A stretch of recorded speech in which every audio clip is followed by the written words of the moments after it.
Deus tem planos para cumprir em nossas vidas. Essa é a mensagem de toda a Bíblia e é isso mesmo que estamos estudando aqui no Encontro com a Palavra, escrito pelo pastor Dick Woodward e narrado pelo pastor Edson Bruno. Fique atento a mais um programa que o Ministério Cooperativo Internacional leva a você. Com você agora, pastor Edson Bruno.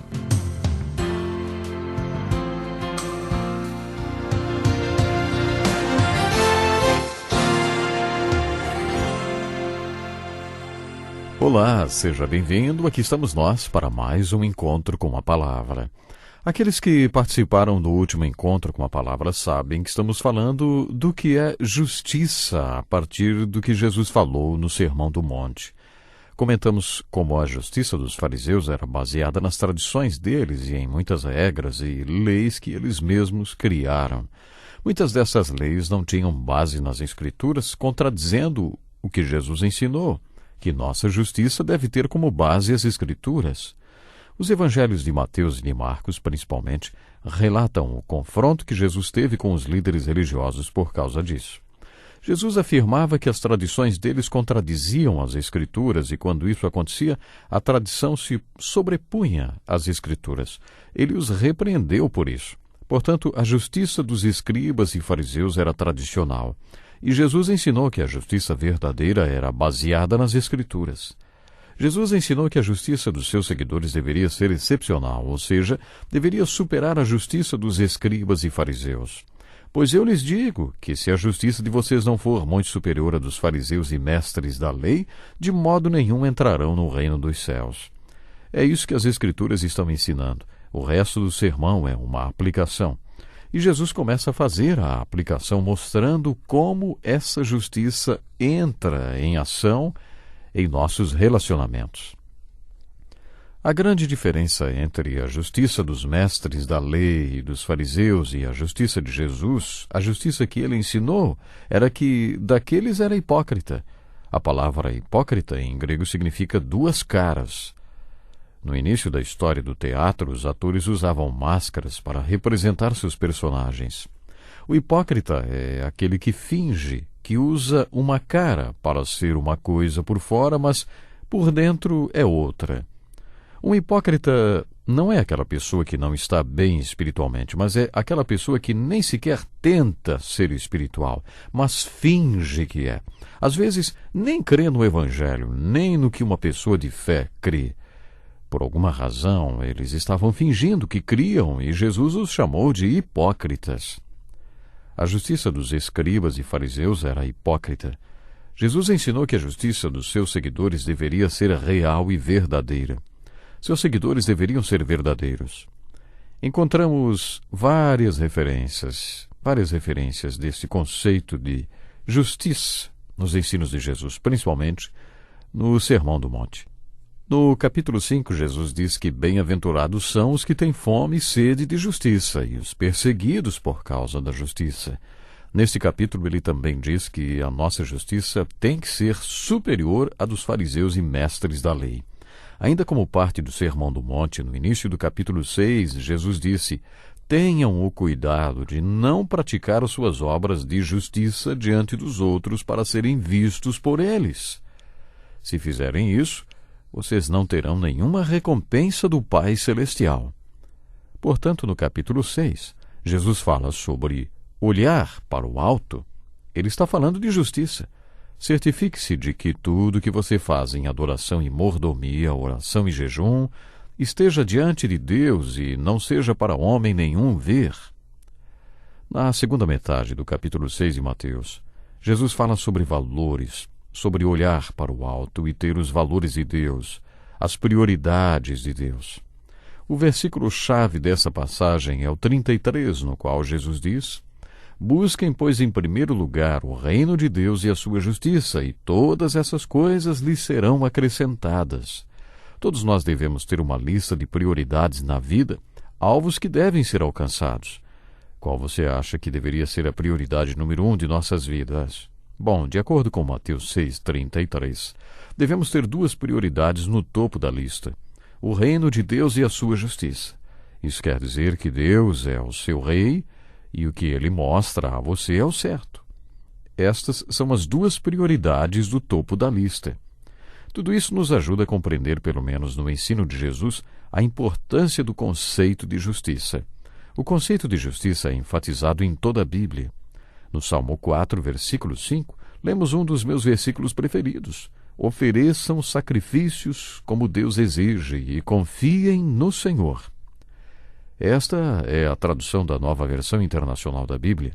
Na versão revista e atualizada, o versículo foi traduzido assim: ofereceis sacrifícios de justiça e confiai no Senhor. Neste salmo, o salmista mostra que não conseguia dormir porque tinha que tomar uma decisão. Ele tinha que decidir entre fazer o que era certo ou o que era mais fácil. Ele estava numa encruzilhada, semelhante a que muitos de nós se depara de vez em quando, né? Se dar bem ou fazer o que é certo, que é mais difícil e custoso será, hein? Bom, como ele era uma pessoa íntegra, o salmista, Davi, nesse caso aqui, ele estava vivendo um dilema na sua vida. Ele tentou a alternativa mais fácil, mas durante a noite ele não conseguiu dormir e resolveu a questão. Oferecer sacrifícios de justiça e confiar no Senhor. Quer dizer que ele optou por fazer o que era certo, independentemente de quanto isso lhe custaria. Independentemente dos sacrifícios, era isso que ele ia fazer. E depois, confiar no Senhor. Depois que ele fez isso, aí ele deitou e dormiu. Ele deitou em paz e dormiu.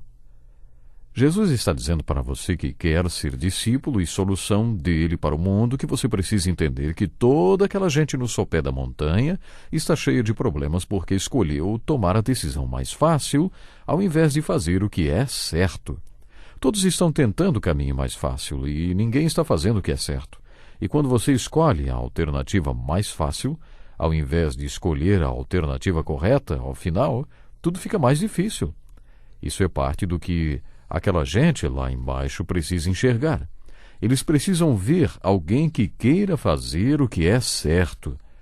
A razão por que o salmista afirma que todos nós devemos oferecer sacrifícios de justiça e confiar no Senhor é porque tem muita gente olhando para nós, querendo ver quem faz o que é certo.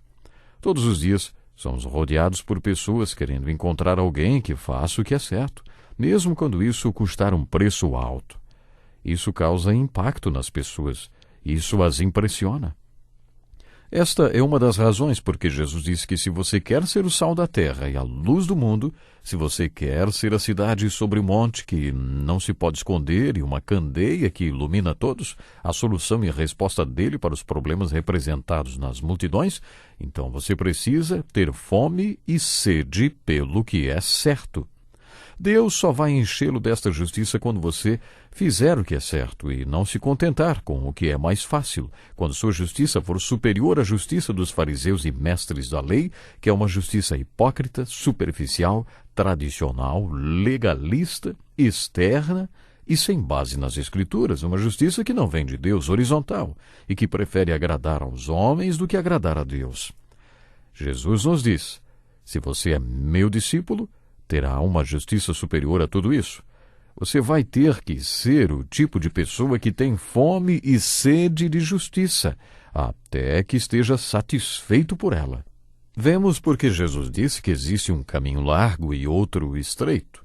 Este caminho largo jamais nos leva a sermos soluções e respostas. Este caminho largo nos leva à destruição e o pior é que muita gente está indo por ele. Se você quer ser discípulo de Jesus, precisa entender que tudo começa com a porta estreita, seguida de um caminho estreito, difícil e disciplinado. Por isso, não é fácil ser parte da solução nem da resposta de Jesus Cristo. Devemos compreender isto ao estudarmos a quarta bem-aventurança, que é: bem-aventurados os que têm fome e sede de justiça, porque serão satisfeitos. Isso não deve nos surpreender, porque as Escrituras estão repletas de referências à justiça. Com a ajuda de uma concordância bíblica, faça uma busca da palavra justiça ou justo na Bíblia e você perceberá a importância deste conceito no livro sagrado. Entre tantos versículos, eu gostaria de citar um para você. Isaías, capítulo 61, verso 3, que diz como o povo de Deus deve ser chamado. Diz assim, eles serão chamados carvalhos de justiça, plantio do Senhor, para a manifestação da sua glória. Como glorificamos a Deus? Como nos tornamos parte da resposta e solução de Jesus? Isto tem a ver com mansidão, com humildade. Isto tem a ver com dizer, Deus, não é o que eu quero, mas o que o Senhor quer. E depois ter fome e sede de fazer o que é certo e correto. Aí podemos reivindicar a promessa de que, quando temos fome e sede de justiça, Ele nos satisfaz com ela. Eu quero agora sublinhar algumas coisas interessantes antes de encerrar o programa de hoje. Lembram no salmo que falamos? Ofereceis sacrifícios de justiça e confiai no Senhor. Lembram que falei também que neste salmo o salmista mostra que não conseguia dormir porque tinha que tomar uma decisão. Ele tinha que decidir entre fazer o que era certo ou o que era mais fácil. Ele estava numa encruzilhada semelhante a que muitos de nós se deparam de vez em quando. Dar-se bem em algo ou fazer o que é certo? Que é mais difícil e custoso, hein? Como ele era uma pessoa íntegra, ele estava vivendo um dilema. O salmista tentou a alternativa mais fácil, mas durante a noite não conseguiu dormir e resolveu a questão: oferecer sacrifícios de justiça e confiar no Senhor. Quer dizer que ele optou por fazer o que era certo, independentemente de quanto isso lhe custaria. Jesus está dizendo para você que quer ser discípulo e solução dele para esse mundo, que você precisa entender que toda aquela gente no sopé da montanha está cheia de problemas porque escolheu tomar a decisão mais fácil ao invés de fazer o que é certo. Todos estão tentando o caminho mais fácil e ninguém está fazendo o que é certo. E quando você escolhe a alternativa mais fácil, ao invés de escolher a alternativa correta ao final, tudo acaba ficando mais difícil. Prezado ouvinte, eu repeti isso aí porque é muito importante para a nossa vida como cristãos, para você que quer fazer diferença no mundo em que vivemos, para você que quer ser bênçãos para pessoas que estão à sua volta, quem sabe na sua casa, no seu trabalho, na escola, em algum lugar. Somos chamados para fazer diferença, somos chamados para ser uma bênção. Programe-se para estar conosco no próximo Encontro com a Palavra. Eu tenho certeza vai ser muito especial. Até lá, então. Que lição importantíssima. Obrigado, Pastor Edson Bruno. Prezado ouvinte, coloque em prática o que você ouviu aqui. Sem dúvida, sua vida será grandemente abençoada. Este é um estudo escrito pelo Dr. Dick Woodward, na voz do Pastor Edson Bruno. Escreva-nos e solicite o material.